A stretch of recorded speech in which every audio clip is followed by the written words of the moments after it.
You're listening to The Wealth Advocates with finance experts John Mickelson and Patrick Jenkins. The Wealth Advocates simplify the financial world and show you how today's events could affect your financial health so you feel confident about your financial future. Hello, Wealth Advocates Nation. It's great to be back. We have an exciting presentation for you today. This is actually year 4 of this presentation. Very kind of Robert Spendlove to take a little time and spend some time with us. He's the chief economist at Zions Bank, and banking is a top topic right now. So what a great, timely conversation we're going to have. In addition to being chief economist at Zions Bank, he's also one of the state of Utah's representatives. So he has insight on what's going on in the state. He gets feedback from other industries and can speak to the whole myriad of different topics. Robert, I'll be honest with you. This is the most popular podcast we do every single year by almost a factor of 5.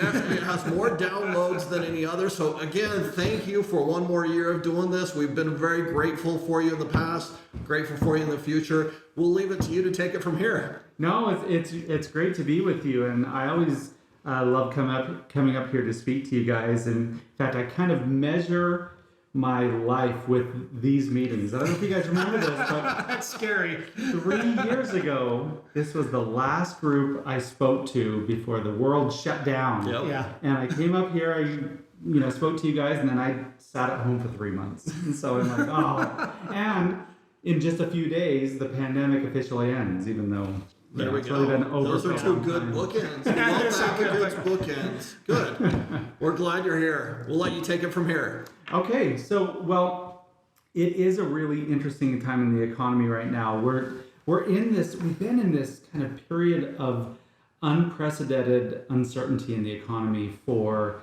really since the pandemic started, and it created these huge distortions in the economy, both nationally and globally, and we're still trying to work through those.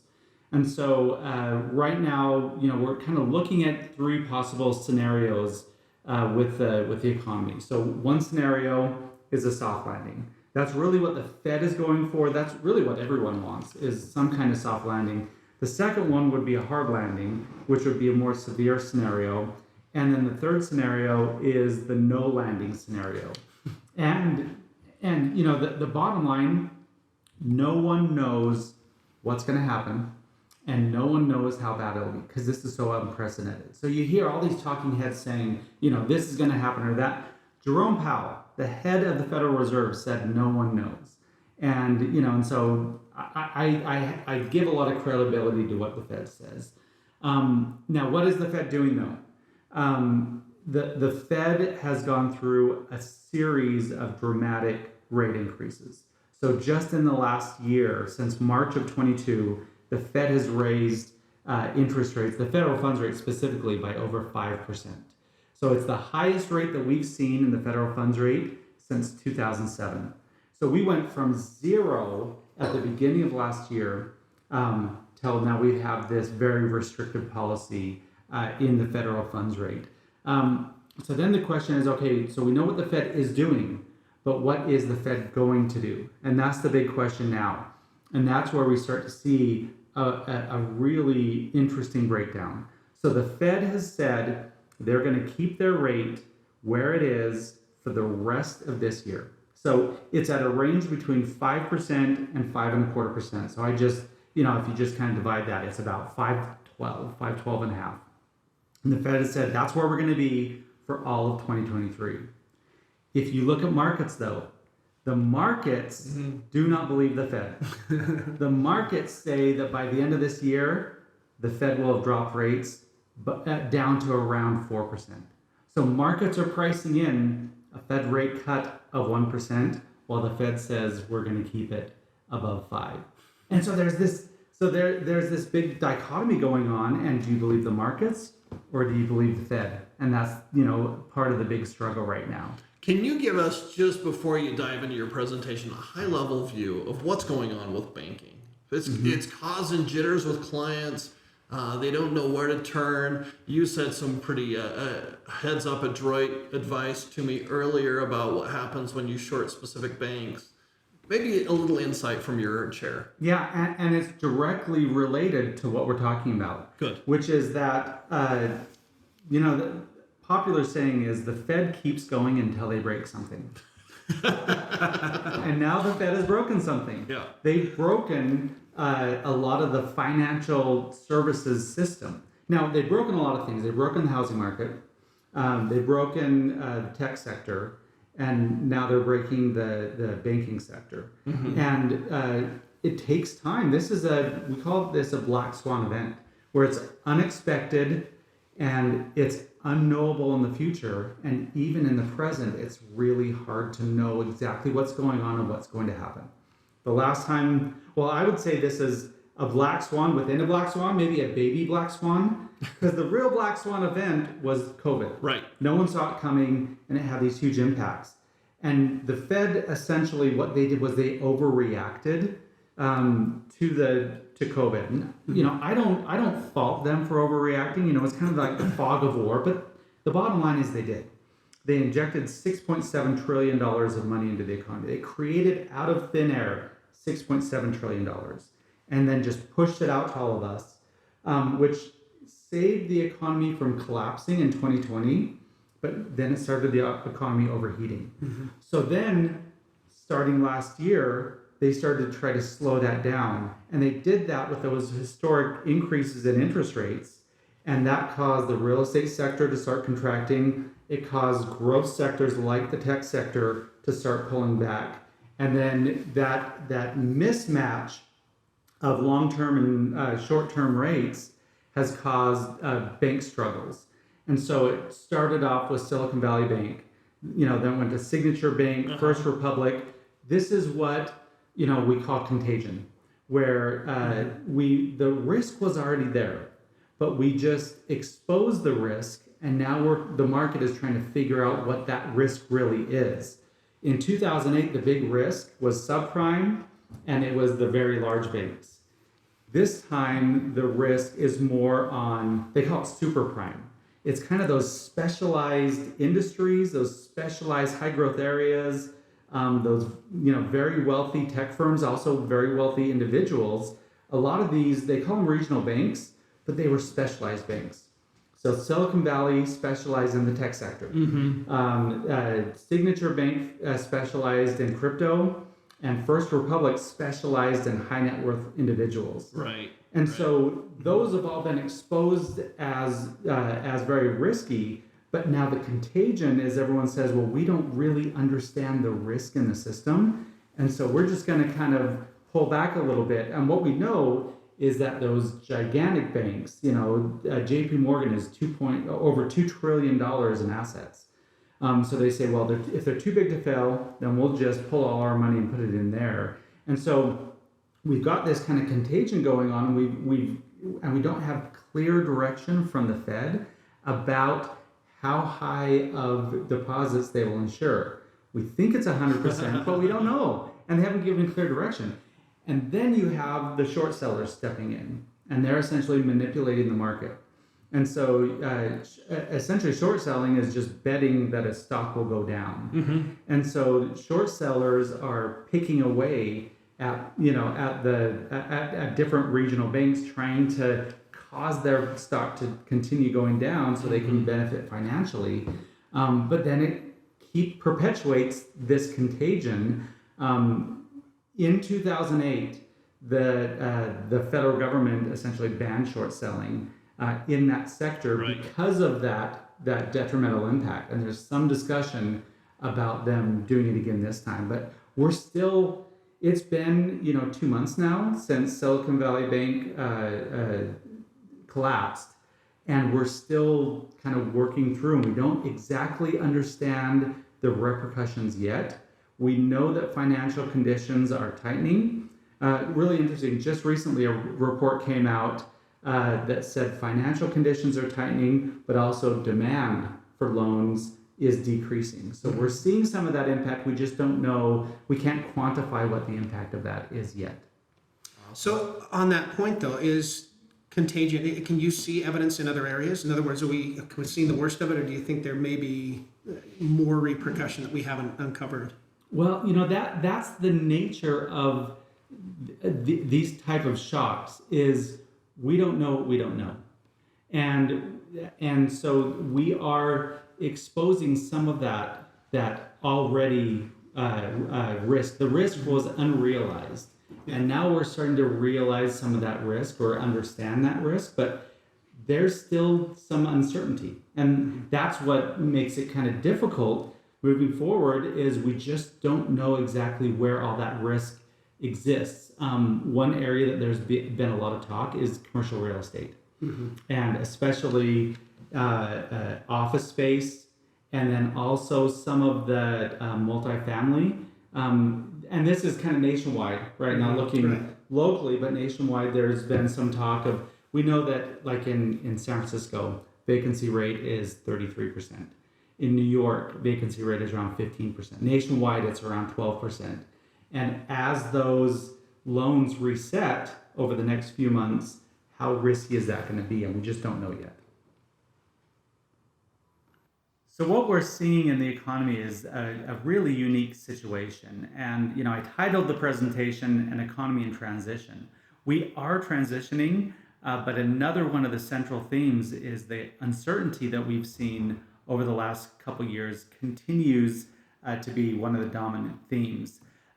There's a number of different scenarios that we're looking at with the economy moving forward. One of them is a soft landing in the economy.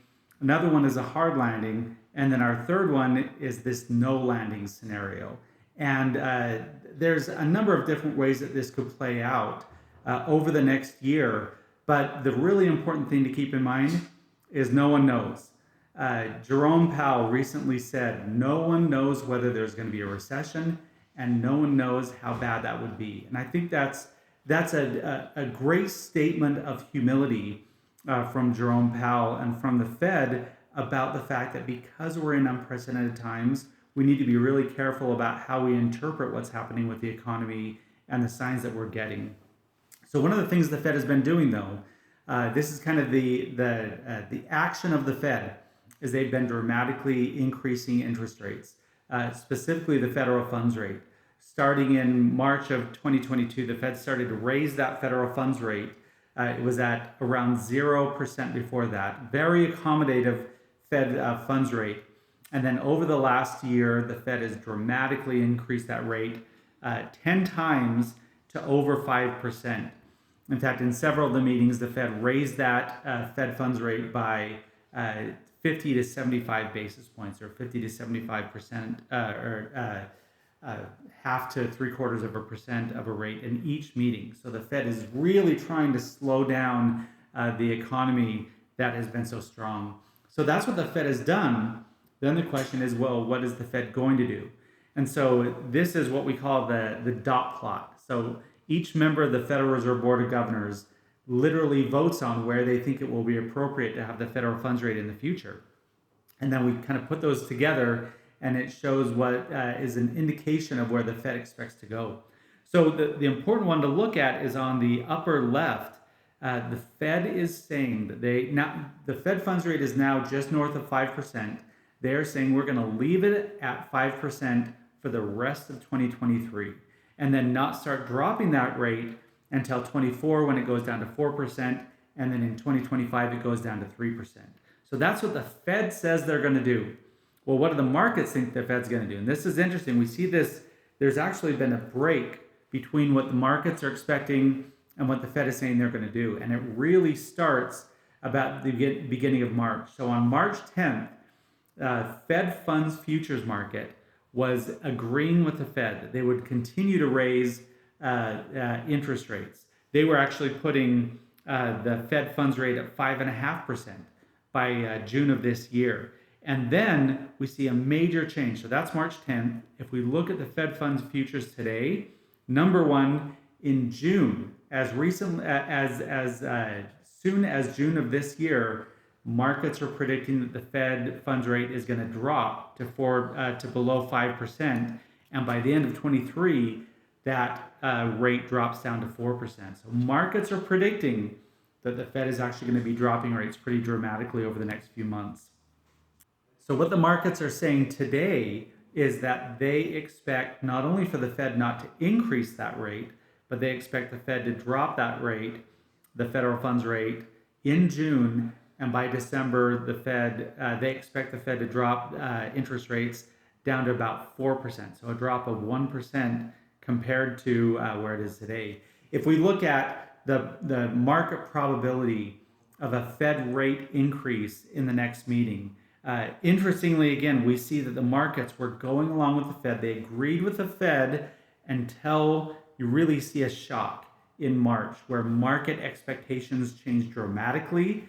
And then if we look at what the expectations are today, markets have really been fluctuating around whether they think the Fed will keep that rate in June or whether the Fed will actually reduce that rate, their federal funds rate, in June. Right now, markets are predicting a Fed rate cut in June. So what we've seen is this major disconnect between the Fed and the markets, where the Fed are saying there's a scenario, their most likely scenario is one in which there's moderate financial stress. Markets are expecting something more of an extreme financial stress scenario. So if you kind of go back to that first slide of the soft landing or the hard landing, the Fed is still figuring on a soft landing in the economy, while markets are pricing in more of a hard landing in the economy. If we look at different indicators, the 2-year note, you really see that change where the 2-year Treasury note had been trending up and was above 5%, very similar to where the Fed was. And then we see that a dramatic change, a drop in that 2-year note, and it's been hovering right about around 4% ever since. The 10-year note, similar. The 10-year note was right around 4%. Then we had that shock in March. And now the 10-year note is hovering right around 3.5%. And then the big impact, the really interesting thing that we've seen is the inversion of the yield curve, where longer term bonds have a lower interest rate than shorter term bonds. A year ago, the yield curve was still upward sloping. And that's what the yield curve should look like. As you go further out, as those time horizons go further out, there should be higher interest on those bonds. But because of the Fed action, the Fed has essentially been pushing up short-term interest rates, but the longer-term rates, because the market has more control over those, have remained lower. So we've got this inverted yield curve, which is often an indicator that economic times are going to be more difficult in the future. And again, the market is predicting that the Fed is going to have to cut rates into the future. But the bottom line is we are still in the early stages of this reset of the market. And Jerome Powell in his last meeting, talked about this. And he said events in the banking system over the past, this is 2 weeks, it was a few weeks ago, but in the past recent history are likely to result in tighter credit conditions. And it's too soon to determine exactly what the response should be. And so the Fed is very focused on their economic indicators, on what the markets are doing and also what the economy is doing. But the bottom line is this is what we call a black swan event. It's unpredictable and unknowable, at least in the short term. So we're right now trying to figure out exactly what the implications are of the recent financial shocks and what we will see going forward. If we look at some of our larger indicators, consumer confidence is trending down. Consumers don't feel as good about the economy as they did a year ago. They hear the talk, they see the trends going on in the economy, and so we see that consumer confidence dropping. Small business confidence also dropping. This is the NFIB Small Business Optimism Index, is down at near lows that we saw within the last year. So consumers feel less confident, business feel less confident. Our broadest measure of the economy, gross domestic product, is still positive, but we do see that trending down where it was above 2% in the fourth quarter of 2022. It's now down to about 1% in the first quarter of 23. And I expect that we'll continue to see more weakness in our gross domestic product, possibly seeing it go negative into either the second or the third quarter of this year. So we see these kind of overall trends of economic slowing, economic weakness, but the Fed has what's called a dual mandate.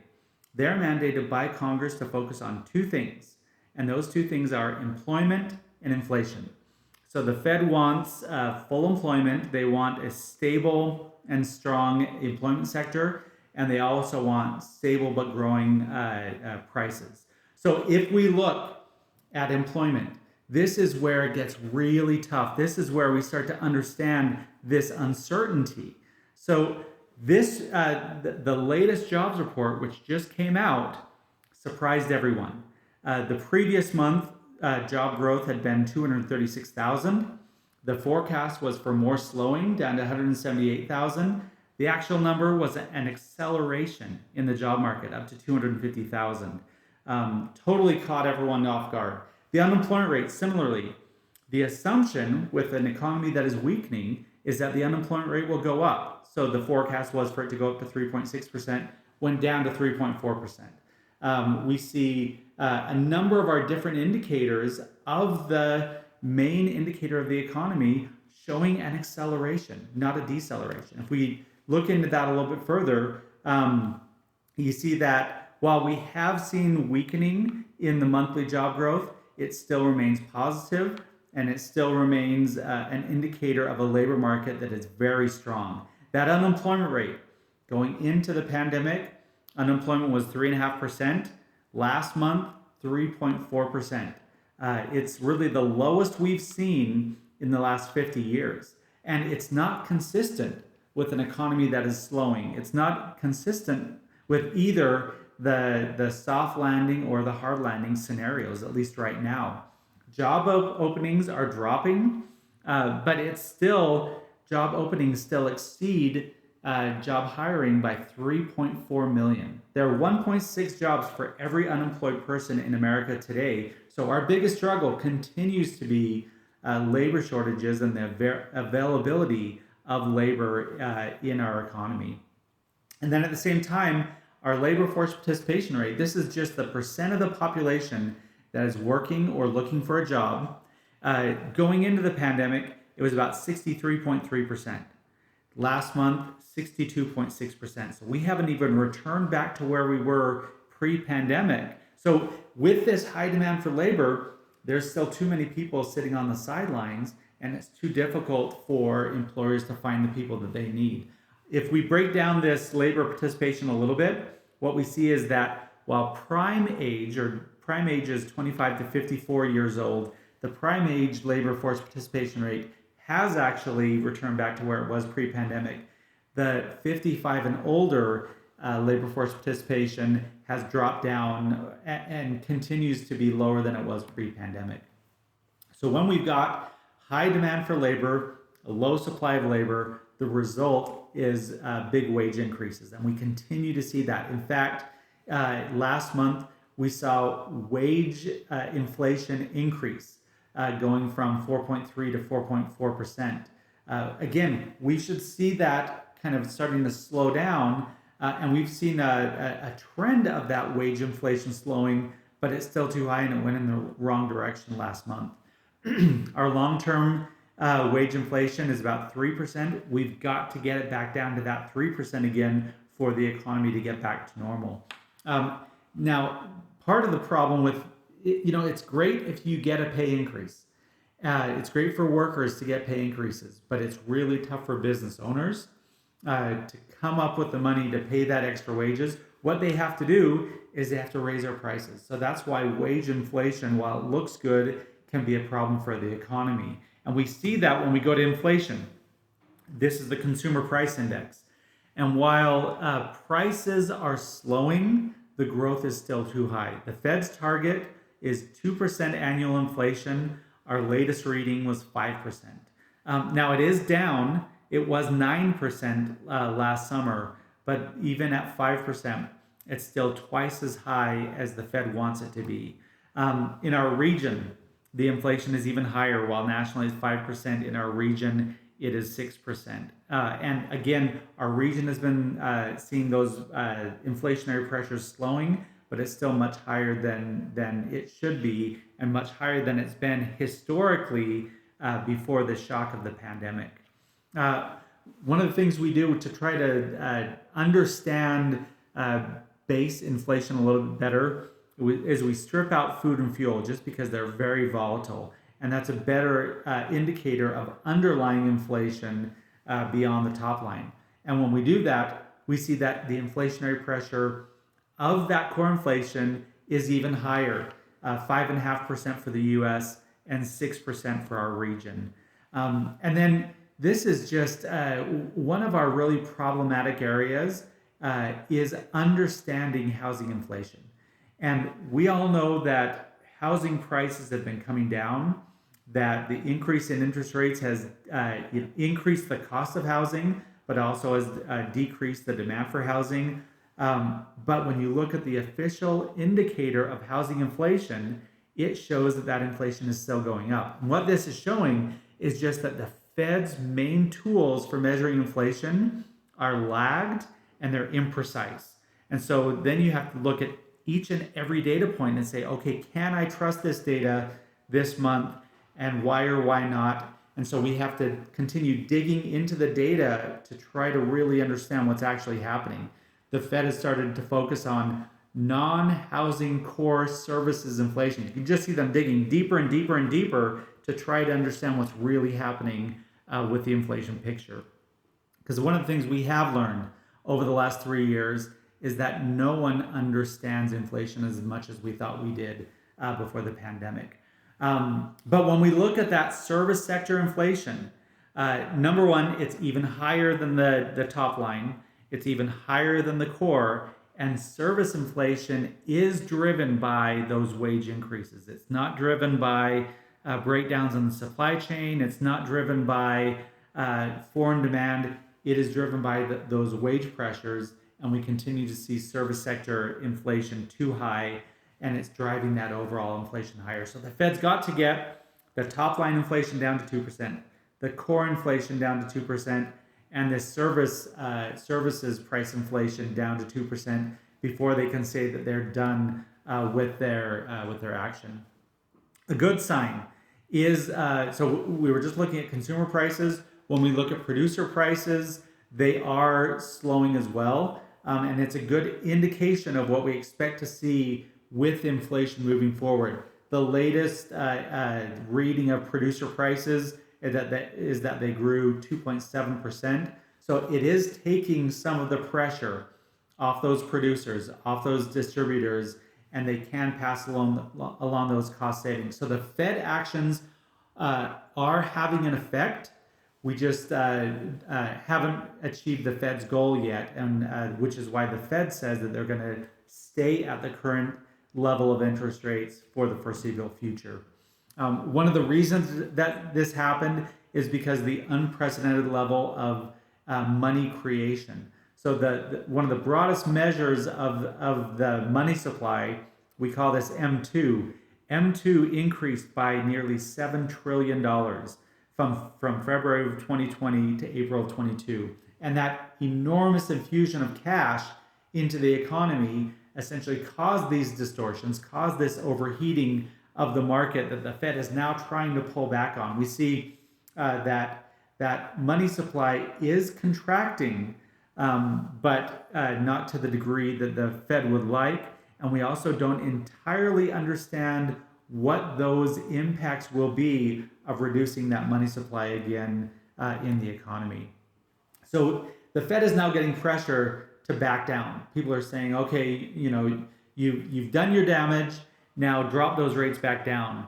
But the Fed's response, Jerome Powell's response, is we will not repeat the mistakes of the 1970s, where we had inflation driving those interest rates up. The Fed gets political pressure and they drop those rates down, and the inflation throughout the 70s just kept on heating up over and over and over again. And the Fed is concerned that if they continue this cycle of aggressively dropping rates and then raising them again, we'll have a repeat of what we saw in the 1970s. So that's why the Fed, at least now, remains committed to keeping rates higher for longer. Looking at our regional economy, it's really interesting some of the changes that we've seen as a result of the last 3 years, where we see big changes in population. Essentially, population loss in the, especially in the Northeast, areas like New York, Pennsylvania, Ohio, Illinois, loss in areas like California, Alaska, Hawaii, but big increases in the Intermountain West. Idaho growing 1.8%, Utah growing 1.2%, and then also big increases in the South, specifically in Texas and Florida, but many areas in the South, especially the Southeast. When we look at job growth, we also see these really interesting changes where for the last year, Utah has been growing slower than the national average, where the nation is 2.5%, 2.7%. Utah has been growing slower than the nation. It's only recently that we finally went back up to growing faster than the nation, but we are not one of the top 10 fastest growing states in the country in terms of employment growth. But the reason for that, so this is when we just look over the last year, we see slow to moderate growth in employment. But if we go back to the entire period of the pandemic from February of 2020 to March of 23, you see a very different picture where nationwide, only 35 states have recovered all the jobs lost during the pandemic. But you see big increases in states like Utah, like Idaho, like Texas and Florida. But meanwhile, Alaska, Hawaii, and the Northeast have not recovered the jobs that were lost. Those jobs really just moved to areas like the Intermountain West and the South. So what we saw was big increases in jobs early on in the recovery, and then relatively slower growth as other states are kind of catching up to the overall economic growth picture. If we look at the industries growing within our state, big growth in natural resources and mining, but that's a relatively small sector. But in our more diversified sectors, construction seeing strong growth, education and health services, leisure and hospitality is growing really strong, and then pretty much our service sector is growing really strong. Weakness in the financial activities sector that we kind of talked about, really those interest rate sensitive sectors continue to see weakness and continue to see downward pressure. Just looking at the Idaho market as well, overall growth in the Idaho market overall, big growth in information, construction, natural resources and mining, and then the one area seeing weakness is manufacturing in the Idaho market. Looking at unemployment, this is one of our struggles. Low unemployment, again, is great for the worker, but it's tough for the economy. While nationwide unemployment is at 3.5%, in Utah we're at 2.4%, so extremely low unemployment, which is holding back the ability of the economy to grow as much as it wants to. It's holding back employers and businesses' ability to grow to the degree that they like to. So kind of bringing it all together, looking at our overall economic outlook, that uncertainty remains. We see kind of mixed indicators. While some are pointing to softness in the economy, others look really strong, like the labor market is strong. It continues to indicate more of a soft landing than a hard landing, or even that no landing scenario. Inflation is coming down, but it's still too high, and it needs to get back down to the Fed's preferred level before we can kind of call mission accomplished. And that consumer confidence has been lower for the last little while, and consumers continue to be more nervous than they've been over the last year. But the bottom line, especially in our region, the fundamentals of our region are strong. We continue to see strong job growth. We continue to see strong population growth, and the economic fundamentals in our region continue to be strong. We are exposed to the national risks, and we are exposed to that downward pressure because of a weakening economy. But I think we're really well positioned for success in the future. Once again, we'd like to thank Robert Spendlove for spending time with us. This has been really, really useful, and hopefully really useful to all of you that are watching. So as you have questions, please let us know. Please let us know how to coordinate the financial planning side of your life. And with that, we'll say thank you for watching. Thanks, Robert. Thank you. Thank you for listening to The Wealth Advocates. Join us every month by subscribing on Apple Podcasts, Spotify, or Google Podcasts. You can also look for The Wealth Advocates on Stitcher and YouTube. Want more information about today's topics? Reach out to John or Patrick directly by calling or texting the Wealth Advocates office at 435-754-7888. Learn more about the Wealth Advocates and how they can help you by visiting www.wealth-advocates.com. Securities offered through registered representatives of Cambridge Investment Research Incorporated, a broker-dealer member FINRA SIPC. Advisory services offered through Cambridge Investment Research Advisors Incorporated, a registered investment advisor. Wealth Advocates and Cambridge Investment Research Incorporated are not affiliated.